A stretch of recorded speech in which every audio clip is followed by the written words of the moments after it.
Hey folks, my name is Rene Enriquez and you are watching Uncensored. This is Rene Enriquez.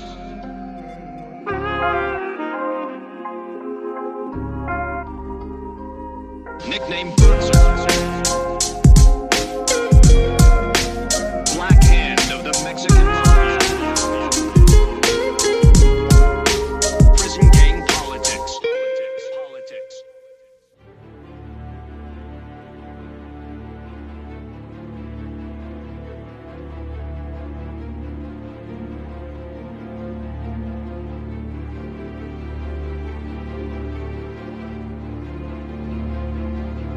I go through the process. I appeal the decision of the governor on Governor Newsom's third reversal and prevail. The courts rule in my favor. They essentially said the governor was wrong on everything he said. He had to prove and provide evidence that I was a threat to the community.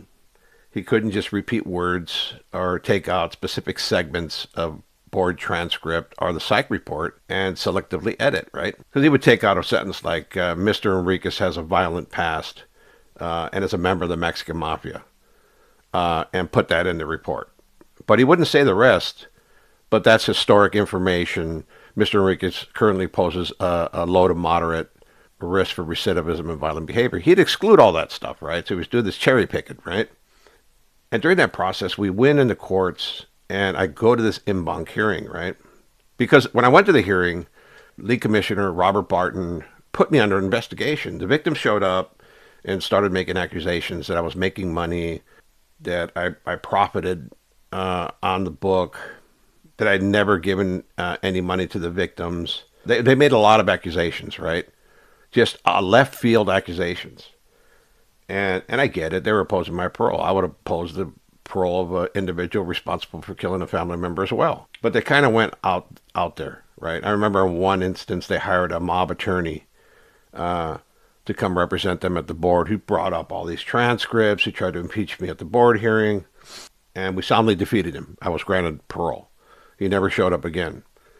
But during this parole process, Robert Barton put me under investigation and postponed the hearing for like 6 months. And I thought during that process, I already had the appeal granted. The governor was appealing the court's order to release me, and I had the option to waive the parole hearing or postpone it till after the outcome of the board. And I refused to. My attorney suggested that I did. My wife suggested that I did. And I said, no, a 6 win will further enhance my cause. And I went forth. And during that process, it went sideways. That hearing was horrible. It was like I felt I lost. I was put under investigation. I was contacted by the BPH investigators. I did interviews. I contacted the SSU, the Special Services Unit, and ultimately we weren't told of the results until the next hearing, right, which was 6 months later. It was then that Robert Barton revealed that nothing was discovered. In fact, supported what I said, that there was no wrongdoing on my part, and still started tearing me up during that process, during the process in which he's going to grant me parole. It was the most adversarial parole hearing I ever had. And then he says, but ultimately we find you suitable for parole. It was such an experience. Like I wanted to be angry. I wanted to cry. I wanted to laugh. It was so nerve-wracking. And then I had to wait the 150 days for Governor Newsom's decision.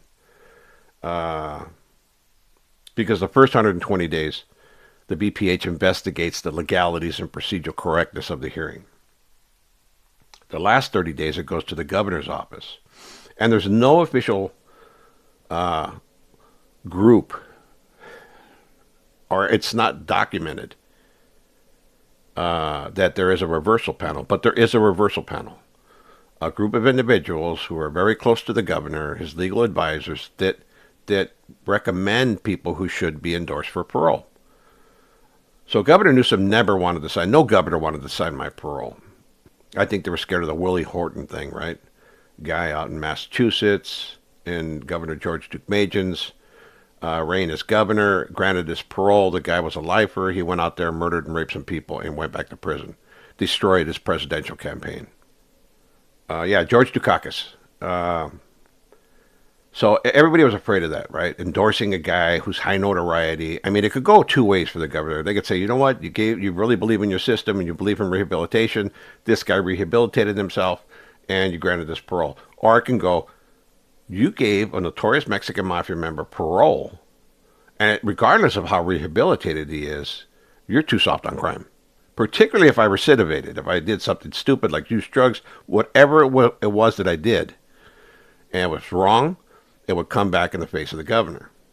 Thankfully, I didn't recidivate, and he could tout that as an accomplishment. I doubt that he will. I mean, Governor Newsom has presidential aspirations. He's never going to use my reference to me.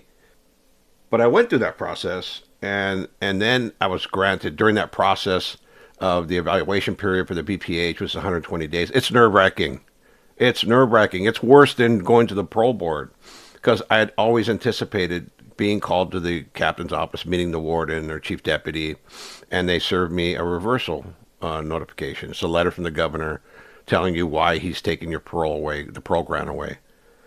And this time was no different. It was even worse, right? I had so much on the table. But the thing was, I got the grant, so I knew, okay, I'm going to have to appeal this decision too, right? This is a 10-year-long legal battle, and we established a formidable team with Laura Shepard, prison law office, and they did an excellent job. So I'm granted parole. I'm waiting for the reversal. And one day, I think it was on the 148th day, governor had 2 days. At count time, they come and bring me this letter. And a lieutenant walks up to me and hands it towards me. They pop my door at count time. The lieutenant walks up, hands it to me and says, congratulations. And I saw the emblem, the logo of the governor's office, same type of cover that the reversal letters have. And I said, oh, reversal. And he said, yeah. I said, yeah, I was anticipating this. And I just walked away. And I saw it, and I saw en banc hearing. And I was like, oh, snap. This is it. The governor backed down because of unprecedented legal issues and the complex history of my case. The governor decided to send it to the full panel. I went to the panel, I think 60 days later, 30 days later, and that again was nerve-wracking. Everything about this was nerve-wracking. I mean, it wasn't an easy thing. I mean, here I got the en banc hearing. Am I going to be granted the en banc hearing? Am I going to be granted parole? I mean, I'll go through that process. I set up witnesses.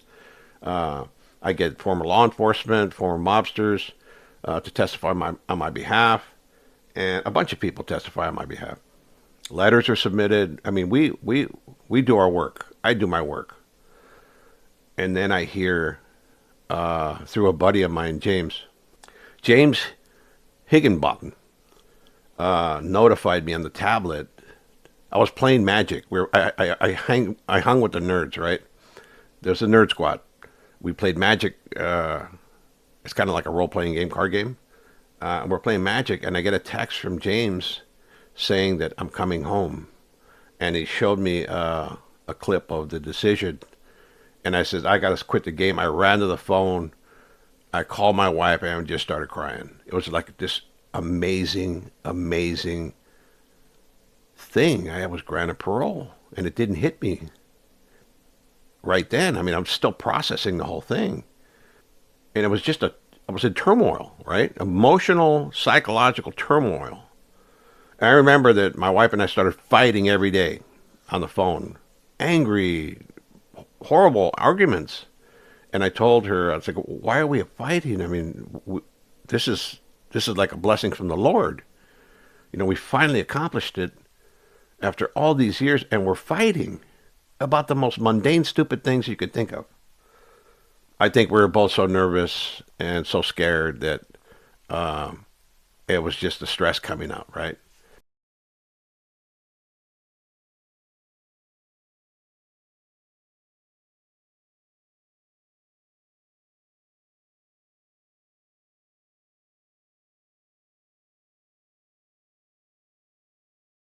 This is Rene Enriquez.